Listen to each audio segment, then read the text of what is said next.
오늘 우리에게 주시는 하나님 말씀 함께 봅니다. 오늘 우리에게 주시는 하나님 말씀은 레위기 5장 14절부터 16절입니다. 그러면 다 함께 읽습니다. 여호와께서 모세에게 말씀하여 이르시되 누구든지 여호와의 성물에 대하여 부지 중에 범죄하였으면 여호와께 속건제를 드리되 네가 지정한 가치를 따라 성소의 세겔로 몇 세겔 은혜에 상당한 흠없는 숫 양을 양떼 중에서 끌어다가 속건제로 드려서 성물에 대한 잘못을 보상하되 그것의 5분의 1을 더하여 제사장에게 줄 것이요 제사장은 그 속건제의 숫 양으로 그를 위하여 속죄한즉 그가 사함을 받으리라. 아멘. 오늘 말씀의 제목은 성물을 범한 자를 위한 속건제입니다. 그러면 본문의 말씀을 통해 함께 은혜 나누도록 하겠습니다. 이에 본문의 말씀을 보면 여호와께서 모세에게 말씀하여 이르시니라고 하는 말씀으로 시작을 합니다. 본문에 여호와께서 모세에게 말씀하여 이르시니라고 하는 말씀은 여호와께서 제사에 관한 규례에 관해서 말씀하시고 여호와께서 말씀하신 제사의 규례에 관한 말씀에 대해서 설명하신다라고 하는 말씀입니다. 여기서 여호와께서는 제사에 관한 주제에 관해서 말씀하시고 주제에 관한 소제에 관해서 말씀하시는 방식으로 말씀하고 있습니다. 큰 주제를 말씀하신 다음에 그 큰 주제에 얽힌 작은 소제 하나하나에 대해서 자세하게 말씀하시고 설명하시고 명령하고 계신 것입니다. 여기에서 모세에게 말씀하시는 분은 여호와이십니다. 여호와께서는 스스로 계신 분이시고 구원의 하나님이시고 약속의 하나님이십니다. 이는 여호와께서 제사를 말씀하신 이유가 죄 지은 사람을 죄 가운데서 속죄제를 드리도록 하심으로 말미암아 구원하시고 구원받은 백성들로 하여금 여호와의 약속의 말씀을 따라 살게 하시고 여호와의 말씀을 따라 삶으로서 하나님의 형상을 회복하도록 하는 데 있다고 하는 것을 말씀하고 있는 것입니다. 한편 레위기 1장 1절 이후에는 번제와 소제 그리고 화목제에 관한 규례가 나왔고 레위기 4장 1절 이후에는 속죄제에 관한 규례가 나왔습니다. 이처럼 새로운 말씀, 구조, 내용을 시작하거나 새로운 규정을 알려줄 때 여호와께서 모세에게 말씀하여 이르시니라고 하는 그런 표현이 나오는 것을 볼 수가 있습니다. 이처럼 여호와께서 모세에게 말씀하여 이르시니라고 하는 표현은 레위기 1장 1절, 4장 1절에 나오는 것입니다. 본절 레위기 5장 14절에서부터 다시 나오는 속건제에 관한 말씀이 레위기 6장 9절까지 계속해서 나온다고 하는 것을 말씀하는 것입니다. 1장 1절에서부터 3장 4장 1절에서부터 5장 13절 5장 14절부터 6장 9절 이렇게 이제 내용이 바뀌고 있다고 하는 것을 말씀하는 것입니다. 이어서 본문은 누구든지 여호와의 성물에 대해서 부지 중에 범죄하였으면 여호와께 속건제를 드리되 내가 지정한 가치를 따라서 성소의 세겔로 몇 세겔 은혜에 상당한 흠없는 숫 양을 양떼 중에서 끌어다가 속건제로 드릴지라고 말씀하고 있습니다. 본문의 성물에 해당하는 코데시라고 하는 히브리어는 구별하다, 바치다라고 하는 뜻을 지닌 카다시라고 하는 말에서 나온 말로 곧 구별해서 여호와께 드려진 모든 예물을 의미합니다. 여기서 성물들이 거룩한 것은 그것들이 거룩하신 하나님께 속한 것으로 간주되었기 때문입니다. 따라서 이 성물들은 여호와의 거룩하신 일에만 사용되어야 했고 결코 인간을 위한 사사로운 일에 사용되어질 수는 없었던 것입니다. 만일 알지 못해서 무지로 실수로 그러한 잘못을 범했을 경우에는 하나님의 것을 침범한 죄를 지었기 때문에 반드시 속건제를 드려서 죄사함을 받아야 했습니다. 본문의 여호와의 성물에 대해서라고 하는 말에서 성물이 단수형으로 쓰일 때에는 거룩하다고 하는 뜻으로 쓰이거나 성소를 가리키는 말이지만 본문에서처럼 복수로 쓰일 때에는 제사장에게 가져온 예물들을 가리킵니다. 그런데 여호와께 바쳐진 것들은 이미 이 거룩하신 여호와의 것이기 때문에 성물이라고 불리워지는 것입니다. 예를 들어서 제물 10분의 1로 드리는 것, 곡식의 첫 소산, 생물에 처음 나는 것, 여호와께 특별히 드린 모든 것들이 성물에 속한다고 할 수 있을 것입니다. 본문의 부지정에 범죄하였으면이라고 하는 말에서는 죄 짓다로 번역될 수 있는 동사가 두 가지가 나옵니다. 하나는 하타라고 하는 동사이고 하나는 마알이라고 하는 동사입니다. 여기서 마알이라고 하는 동사의 의미는 충실하지 못하게 행동한다는 뜻을 지니고 있습니다. 그러므로 그 명사형으로 본문에 나오는 마알이라고 하는 말은 불충실한 행동, 배신적인 행동, 신실함을 파괴한다라고 하는 뜻을 지닙니다. 그러므로 본문에 티모올 마알이라고 하는 말에서 티모올이라고 하는 말은 마알의 동사형이고 마알은 명사형입니다. 따라서 티모올 마알이라고 하는 말은 불충실한 행동을 저지른다는 뜻으로 번역할 수가 있습니다. 한편 신실함을 깨뜨렸다라고 하는 뜻을 가진 본문의 마알이라고 하는 단어와 앞에서 설명한 것처럼 여호와의 성물을 함께 생각할 때에 신실하다고 하는 말과 거룩하다고 하는 말 사이에는 어떤 관계가 있다고 할 수 있을 것입니다. 여기서 신실함과 거룩함을 연결해서 말한다면 거룩한 것은 신실하게 다루어져야 된다는 것입니다. 이 신실하다고 하는 것은 언약 관계로도 이어집니다.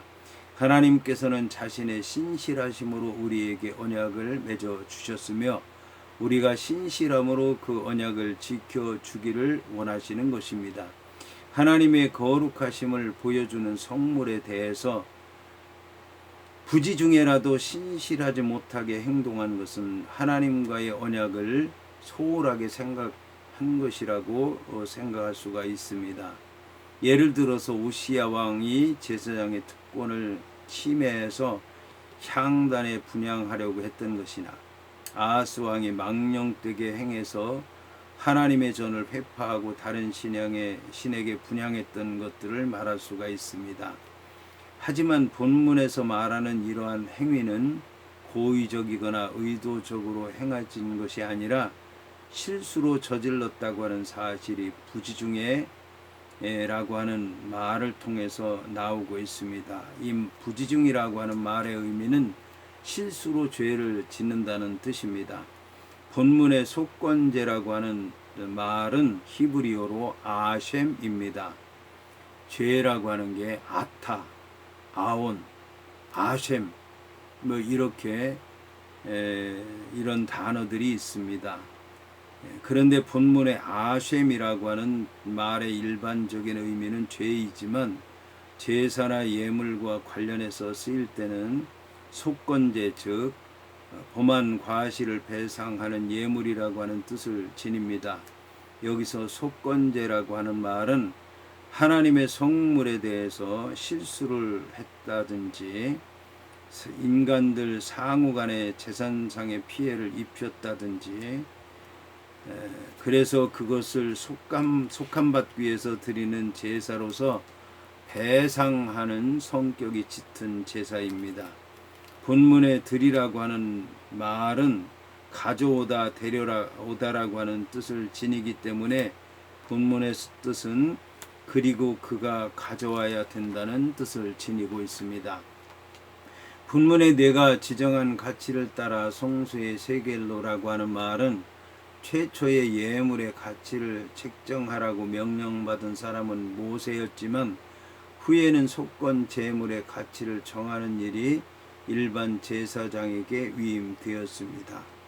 따라서 여호와 하나님 앞에 드려지는 속건제는 이제 모세가 판단하는 기준이 다를 수 있고 그 이후에 제사장들이 판단하는 기준이 다를 수가 있고 또 그 세겔의 가치가 또 다를 수가 있기 때문에 그때에 따라 이 형편에 따라서 정하는 대로 제물을 드리게 되어 있습니다. 한편 성소의 세겔이라고 하는 말은 모세가 최초의 성소의 예물에 대해 가치를 매길 때에 사용했던 단위가 세겔이었다고 하는 것을 얘기하는 것입니다. 그런데 고대 근동 사회에서는 은이나 금의 무게를 달아서 돈을 대신해서 지불했기 때문에 세겔에 해당하는 셰켈이라고 하는 말은 동전의 단위라기보다는 무게의 단위였다고 얘기할 수가 있습니다.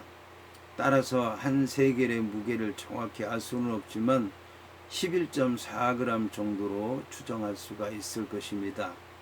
그러니까 한 세겔 그러면 지금으로 동전이나 화폐로 이렇게 돈을 만들어서 쓴 게 아니라 금이나 은이나 동의 무게를 달아서 이게 무게가 얼마나 가니까 이게 몇 세겔이다 그러면 그게 얼마 가치가 있다라고 이제 그렇게 여겨져서 다루었다라고 하는 말씀인 것입니다. 본문의 몇 세겔 은에 상당한 수량과 관련해서 제사 드리는 사람은 자신의 경제적 형편에 따라 드렸던 다른 제사의 예물하고는 달리 속건제로 드리는 예물은 일정한 가치에 해당하는 숫양을 드려야 했습니다. 이 숫양의 가치를 본문에서는 케세프 셰켈임이라고 하는 말로 나타내고 있습니다. 여기서 셰켈임이라고 하는 말은 셰켈의 복수로서 한 세겔 이상을 말하는 것입니다. 따라서 적어도 2세겔 이상의 가치의 수양을 드려야 한다라고 하는 것을 말하고 있는 것입니다. 이처럼 숫양의 가치를 정확한 가치로 나타내지 않고 몇 세겔의 은의 가치를 지닌 숫양이라고 말하는 것은 죄가 크고 작은 것에 따라서 숫양의 크기에 따라서 세겔이 달라질 수도 있기 때문에 정확하게 몇 세겔이라고 정하지 않은 것입니다. 이렇게 속건 제물의 가치에 대해서 유동성을 인정한 것은 속건 제물이 배상으로 드리는 예물이기 때문입니다. 따라서 무엇을 배상으로 하느냐에 따라서 예물의 가치도 달라질 수밖에 없었던 것입니다. 이어서 본문은 성물에 대한 잘못을 보상하되 그것의 5분의 1을 더하여 제사장에게 줄 것이요 제사장은 그 속건제의 숫양으로 그를 위하여 속죄한즉 그가 사함을 받으리라고 말씀하고 있습니다. 여기서 가프라에 해당하는 샬렘이라고 하는 동사는 샬람에서 온 말로 온전하게 만들다, 회복하다, 보상하다라고 하는 뜻을 지닙니다. 이 단어의 명사형 샬롬이라고 하는 말은 하나님과 언약적인 화평을 의미합니다. 이런 의미에서 볼 때 우리 죄를 인해서 죽음으로 우리의 죄값을 배상하고 우리 죄로 인해서 하나님께 나아가는 길을 막고 있던 담을 속건 제물을 드림으로써 하나님과 원수되었던 관계를 화평한 관계로 회복한다고 하는 뜻을 지니고 있습니다. 본문에 그것의 5분 1을 더하라고 하는 말은 자기가 허물을 범한 성물의 값어치와 함께 그 값어치의 5분의 1을 벌금으로 덧붙여서 배상해야 된다고 하는 말입니다.